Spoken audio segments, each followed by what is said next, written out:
In April of 2020, I decided to learn the handstand. I was inspired by YouTubers such as Chris Heria, who made the handstand look easy, and Geek Climber, who made the handstand look achievable. On day 1, I tried kicking up to the wall.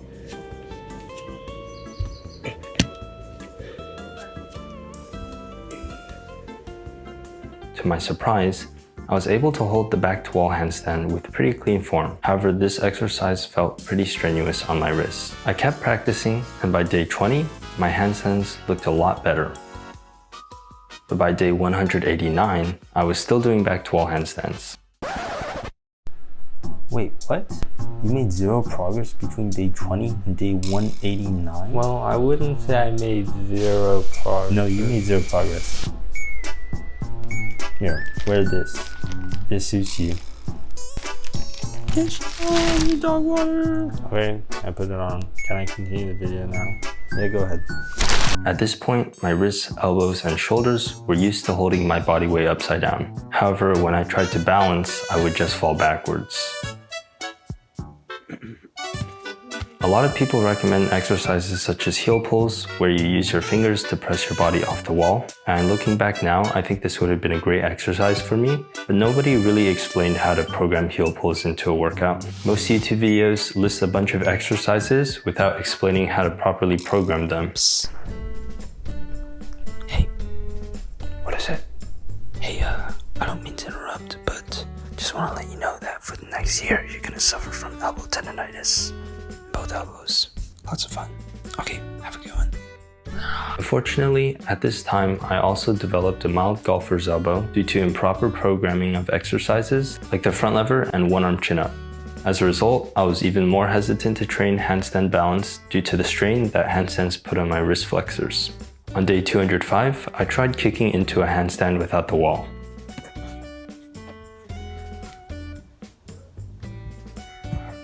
I also tried some new exercises, the chest-to-wall handstand and the split leg handstand. Unfortunately, these exercises were not very useful to me. The chest-to-wall handstand is great for straightening the body line, but my line was already good enough. And while the split leg handstand is useful for balancing the handstand, I was doing it wrong. I was kicking off the wall instead of using my fingers, and I was having the same problem where I would fall backwards before I could accumulate any freestanding time. On day 237, I tried doing handstands on parallettes, since many people say that it's easier to balance a handstand this way. But in hindsight, I probably should have tried doing these against the wall first. On day 247, I did some of my first heel pulls with decent form. Although my feet were kicking off the wall a little, it's clear that I was starting to train my balance. And by day 341, I was noticeably better at heel pulls. On day 360, I caught my first handstand without touching the wall. You'd think that this meant I was getting close to balancing a handstand against the wall. However, remember what I said about my golfer's elbow and being hesitant to train handstands? At this point, I was only training handstands once every several days, and I would train handstands for a maximum of 5 sets. 5 sets is a good amount of volume when it comes to traditional strength and hypertrophy exercises, but remember, this is balance. Within 5 sets, I might only accumulate a total of 10 seconds of balance at best. 10 seconds might be a good amount of volume to start with, but after a few more weeks, more time in balance is needed to improve. Anyways, I kept training, but I still couldn't balance a handstand consistently. On day 475, I decided to learn the headstand. I thought it might help me learn how to engage my core and legs in the handstand. It took me 2 weeks to achieve the headstand. I could even make shapes with my legs. However, this didn't help with my handstand. Unfortunately, on day 494,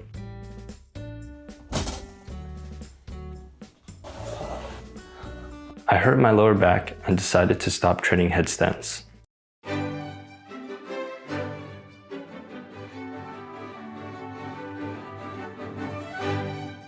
I went back to training handstands, and on day 664, I held my longest handstand for 10 seconds.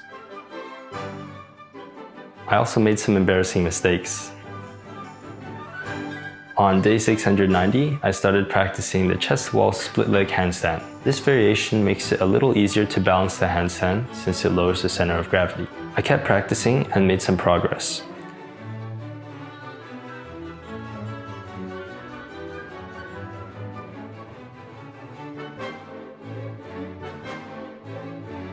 But at this rate, I knew that it would take me a long time before I could learn the handstand.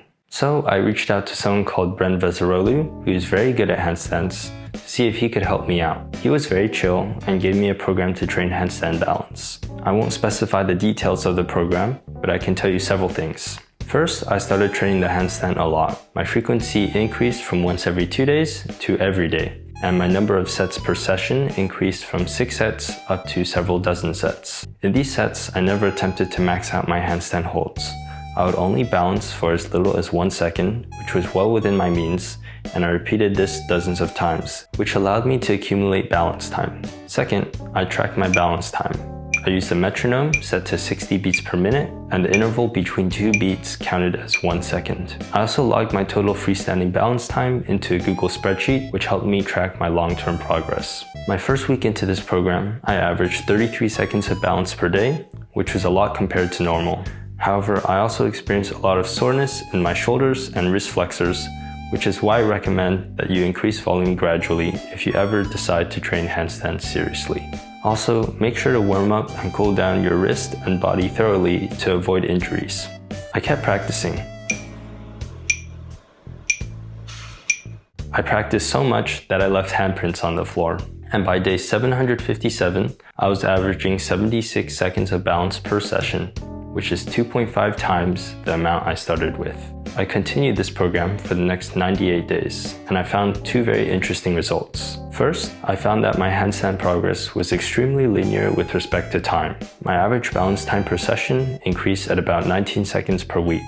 Second, I found that my handstand progress was very linear with respect to volume. For every 1,000 seconds I spent in balance, my average balance per session increased by about 15 seconds. By day 862, I was averaging 360 seconds of balance per week, 10 times more than when I first started.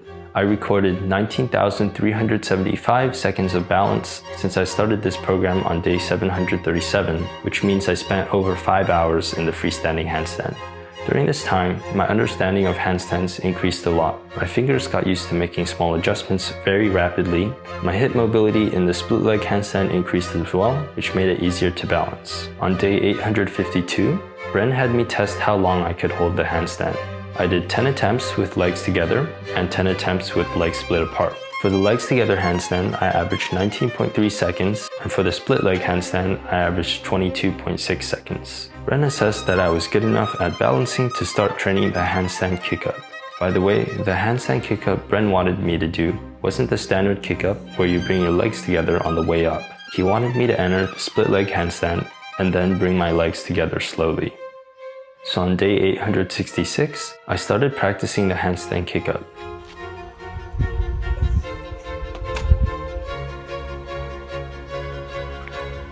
Throughout one whole session, I might only successfully kick up 1 or 2 times. I hate this so much, dude.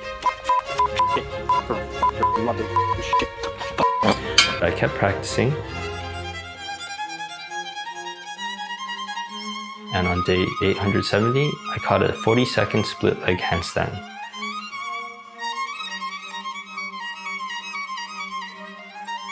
On day 871, I was able to bring my legs together from the split leg handstand.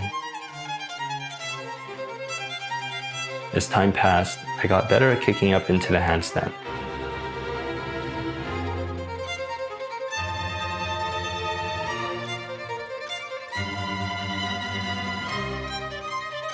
There are a lot of variables that affect the kick up, and I will list some of them here. On day 904, I recorded this.